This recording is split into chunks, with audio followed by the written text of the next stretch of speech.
പുറമേ ശാന്തമെങ്കിലും വിവാദക്കനലിൽ വെന്തുരുകുകയാണ് കോൺഗ്രസ് പാർട്ടി.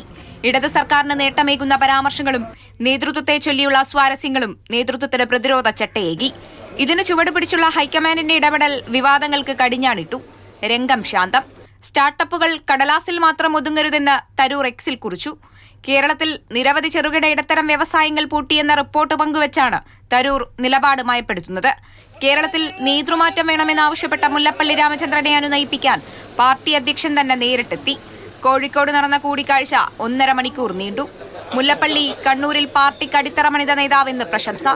മുല്ലപ്പള്ളി രാമചന്ദ്രനും കെ സുധാകരനും ഒരമ്മ പെറ്റ മക്കളെ പോലെ നമ്മൾ കണ്ണൂരിലെ രാഷ്ട്രീയത്തിൽ ഒരുമിച്ച് നിന്ന് ഒരുമിച്ച് മുമ്പോട്ട് പോയി. അവിടെ ആദ്യമായി കോൺഗ്രസിന് അടിത്തറ കെട്ടിപ്പോക്കിയ തെരഞ്ഞെടുപ്പ് വിജയം ഉണ്ടാക്കിയ ആളാണ് മുല്ലപ്പള്ളി രാമചന്ദ്രൻ. ഇവിടെ നമ്മൾ തമ്മിൽ യാതൊരു പ്രശ്നം, വ്യക്തിപരമായിട്ട് യാതൊരു പ്രശ്നവുമില്ല. ഇത്തിരി വൈകി പോയിട്ടുണ്ടാവാം, പക്ഷേ അത് ബോധപൂർവമല്ല.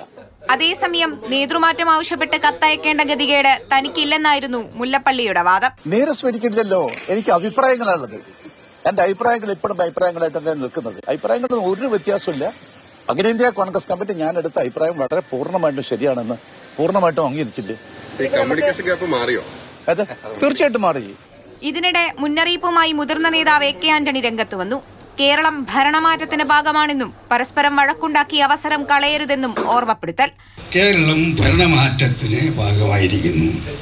അങ്ങനെയുള്ള ഈ കേരളത്തിൽ നിങ്ങൾ വഴക്കുണ്ടാക്കി അന്തരീക്ഷം നശിപ്പിക്കരുത്.